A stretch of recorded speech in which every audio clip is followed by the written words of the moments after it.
Bom dia, gente! Estamos no capítulo 1 de Mateus, iniciando então hoje o Novo Testamento, amém? Vamos embora começar orando, que ontem a gente não orou. Eu esqueci, eu fiquei tão empolgada, né? Comentando ali, fazendo uma breve introdução do Novo Testamento. Também falamos algumas características de alguns discípulos. Então, se você não viu, vai lá para dar uma olhadinha, que aí aqui a gente vai passar de maneira bem breve, bem rápida, para dar tempo da gente acabar o capítulo hoje, beleza? E aí, ao longo dessa caminhada, o Senhor vai dando aí a direção do que mais fazer, de como a gente vai fazer isso, beleza? Vamos começar orando. Amém. Deus, bom dia, seja bem-vindo, Espírito Santo de Deus, na vida, na casa de cada um, na nossa família, na nossa vida. Queremos iniciar, Deus, neste momento, um novo e mais profundo relacionamento contigo, em nome de Jesus, tendo em vista que agora conheceremos mais sobre a nova aliança de Cristo conosco. Sabe, Deus, talvez alguns aqui já são até mestres, já sabem de cor e salteado a respeito disso, mas eu te peço, dá-nos revelações novas, em nome de Jesus. Abre o nosso entendimento, o nosso coração, que possamos, Deus, nos apaixonar ainda mais por Ti, sabe, Deus, e pela Bíblia.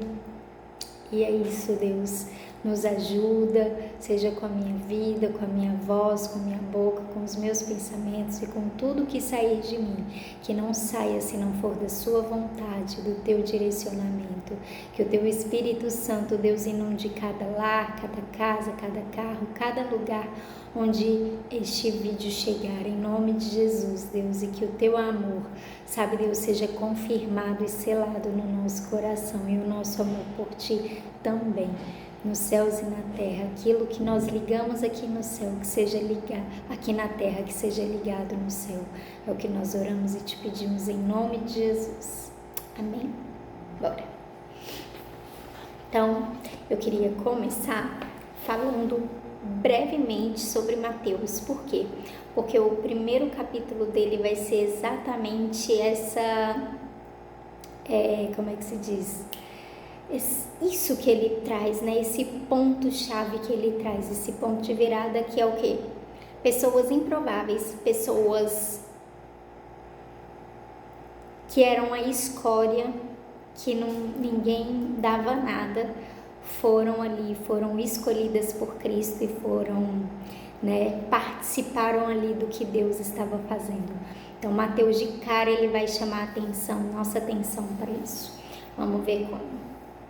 Então, na minha introdução aqui, como vocês já conhecem, da Bíblia Mensagem, vai dizer assim: Mateus, né? Quando conheceu Jesus, Mateus recolhia impostos para o corrupto rei Herodes e seus chefes romanos. Mateus era um colaborador sem importância da grande máquina que sugava dinheiro dos compatriotas judeus. Tendo o trabalho que mais que qualquer outro representava vender-se para o inimigo, ele não parecia ser alguém preocupado com a prática do modo de vida judaico ensinado por Moisés. Muito menos provável seria dizer que seu relato a respeito da vida de Jesus é o mais identificado com os judeus dos 4 relatos que temos. Ele apresenta Jesus como rei Messias judeu que cumpre as leis de Deus e mostra como os cidadãos do reino de Jesus podiam realmente viver. Mateus era um dos 12 amigos mais próximos de Jesus, uma testemunha ocular dos acontecimentos que mudaram todas as coisas para ele. Aqui nós vemos que Mateus era cobrador de impostos, ele praticamente traiu o seu povo. Na série The Chosen, isso vai falar, gente, Mateus, eu acho que são 2 episódios que me chamam muita atenção. Esse episódio novo da Santa Ceia, que mais pra frente a gente vai falar um pouquinho. Apesar de eu não ter assistido as séries anteriores, né, eu fui só assistir o filme, e ao ler assim eu falei, caraca, véio, como The Chosen soube conectar a profecia ao ocorrido, né, na vinda de Jesus. Mas isso a gente vai falar mais pra frente. E outro episódio é esse episódio da vida de Mateus, porque Mateus na série era um autista, porque ele era muito detalhista e de fato a gente vai ver que ele faz cálculos o tempo todo, que ele mostra sempre com base nas escrituras. Aqui a gente vai ver que ele traiu, ele virou, né, passado ali o tempo de 400 anos, né, meu pastor estava falando lá a respeito do significado do Natal, e aí ele contou um pouquinho pra gente a respeito disso, desse período, né? E aí as coisas se asseverando ali, e o Império Romano dominando, e parecia tudo não ter mais por que continuar ali firme com Jesus, cumprindo as leis, os mandamentos, e isso e aquilo. Então, talvez Mateus, nascido aí nessa época, conhecendo ali a lei de Deus, ele vira e ele decide não seguir os costumes, os propósitos, os princípios. Ele decide ir para uma vida totalmente diferente, que é ali, ele se vende aos inimigos, como está escrito aqui, né? E vai ser cobrador de impostos, vai ser aquele que entrava nas casas, fazia os judeus pagarem os impostos de qualquer jeito, né? A gente não vai falar que matava, porque eu não sei, né? Não está escrito, a gente não fala. Bom, então é isso sobre a vida de Mateus. Aí Mateus começa assim: os antepassados de Jesus Cristo, e aí vai conectar ali com Lucas, né, capítulo 3, que vai falar também sobre a descendência de Jesus, só que Lucas vai expor de uma maneira diferente. Mas a gente não vai entrar nisso hoje não, porque senão vai durar muito tempo. Então vai dizer assim: esta é a lista dos antepassados de Jesus Cristo, descendente de Davi, que era descendente de Abraão. Abraão foi pai de Isaque, Isaque foi pai de Jacó, Jacó foi pai de Judá e dos seus irmãos. Judá foi pai de Pérez e foi pai de Esrom. Judá foi pai de Pérez e de Zera, e a mãe deles foi Tamar. Pérez foi pai de Esrom, que foi pai de Arão. Arão foi pai de Aminadab, que foi pai de Nasson, que foi pai de Salmão. Salmão foi pai de Boaz, e a mãe de Boaz foi Raabe. Boaz foi pai de Obed, e a mãe de Obed foi Ruth. Obed foi pai de Jessé, que foi pai do rei Davi. Davi e a mulher que tinha sido esposa de Urias foram os pais de Salomão. Salomão foi pai de Roboão, que foi pai de Abias, que foi pai de Asa. Asa foi pai de Josafá, que foi pai de Jorão, que foi pai de Uzias. Uzias foi pai de Jotão, que foi pai de Acás, que foi pai de Ezequias. Ezequias foi pai de Manassés, que foi pai de Amon, que foi pai de Josias. Josias foi pai de Jeconias e dos seus irmãos, no tempo em que os israelitas foram levados como prisioneiros para a Babilônia. Depois que o povo foi levado para a Babilônia, Jeconias foi pai de Salatiel, que foi pai de Zorobabel. Zorobabel foi pai de Abiúde, que foi pai de Eliaquim, que foi pai de Azor. Azor foi pai de Sadoc, que foi pai de Aquim, que foi pai de Eliúde. Eliúde foi pai de Eleazar, que foi pai de Matã, que foi pai de Jacó. Jacó foi pai de José, marido de Maria, e ela foi a mãe de Jesus, chamado Messias. Assim, houve 14 gerações, desde Abraão até Davi, e 14 desde Davi até que os israelitas foram levados para a Babilônia. Daí até o nascimento do Messias, também houve 14 gerações. Eu vou parar. Meu tempo vai se esgotar antes da gente acabar de ler. E a próxima parte é o nascimento de Jesus. Mas eu gostaria de comentar sobre essa parte aqui, porque vai falar o seguinte. Ele vai ali começar com Abraão, né, que Jesus Cristo descende de Davi e este era descendente de Abraão. E aí ele vai contar a descendência de Abraão até José, né, não colocando, tirou até Maria, apesar de colocar aqui Raabe, Ruth, que foram pessoas totalmente... Raabe era prostituta.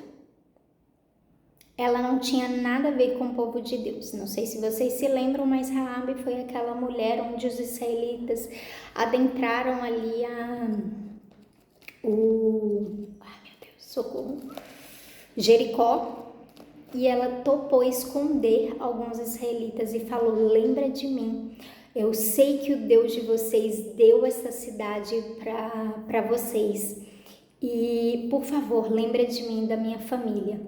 Então ela não só é lembrada, como ela casa com Salmo e faz parte ali da descendência de Jesus. Ruth, a mesma coisa. Ruth, ela vai ser a nora de Noemi, que não era samaritana não, de onde ela era, meu pai?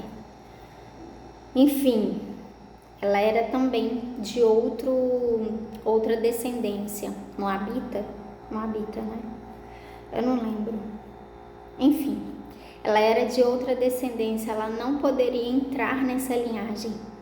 Mas aí ela decide, ela vira para Noemi e ela fala: o seu Deus vai ser o meu Deus, o seu povo vai ser o meu povo. Ai de mim se eu me desconectar de ti. Noemi tá assim: vai embora, mulher, eu não tenho mais nada para te dar. Os meus filhos morreram, seu marido morreu e você... Eu não posso fazer mais nada por você. E ela vira e fala: eu não quero mais marido, eu não preciso de mais nada. Eu descobri que com você, que na sua família carrega, sabe, algo precioso demais. E eu quero me manter conectada a você.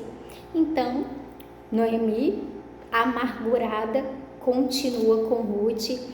E num determinado tempo ali, ela vira e ela conhece Boaz, e Boaz a trata com muita graça, com muita bondade.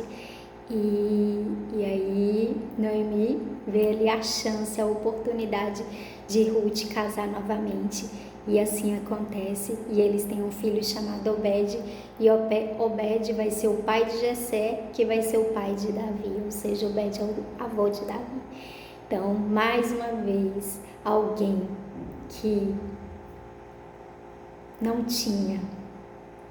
não iria participar nunca dessa linhagem se eles não reconhecessem esse Deus. E Mateus está falando aqui, e Mateus deixa muito claro a princípio, falando assim: deixa eu falar, gente, uma coisa, eu não deveria ser escolhido como discípulo de Jesus. Mas existem pessoas na descendência dele que também não deveriam. E mesmo assim ele aceitou. E mesmo assim ele chamou. E mesmo assim ele usou. Uau! Ai, meu Deus! Caraca, velho! Já começa com esse soco no estômago. Já começa com a redenção, né, gente? E aí, beleza. E aí, ele, no finalzinho, então, ele vai mostrar essa característica diferenciada dele que nenhuma outra reparou. Eu nunca tinha reparado isso. Ele vai contar ali as gerações. Caraca, velho, teve 14 gerações de Abraão até Davi. Depois de Davi teve mais 14 gerações até que o povo foi exilado. Depois que o povo foi exilado, teve mais 14 gerações até que nasceu o Messias. Tá tudo conectado, tá tudo extremamente ligado. E ele vai fazer essa amarração aí e a gente fica: meu Deus, de onde você tirou isso, Mateus? E é isso. E aí a próxima parte vai ser do nascimento de Cristo. Vamos tentar continuar aqui, falta menos de 30 segundos para eu acabar. Vamos ver o que a gente faz. O nascimento de Jesus Cristo foi assim: Maria, sua mãe, ia casar com José. Mas antes do casamento ela ficou grávida pelo Espírito Santo. José, com quem Maria ia se casar, era um homem que sempre fazia o que era direito. Ele não queria difamar Maria e por isso resolveu desmanchar o contrato de casamento sem ninguém saber.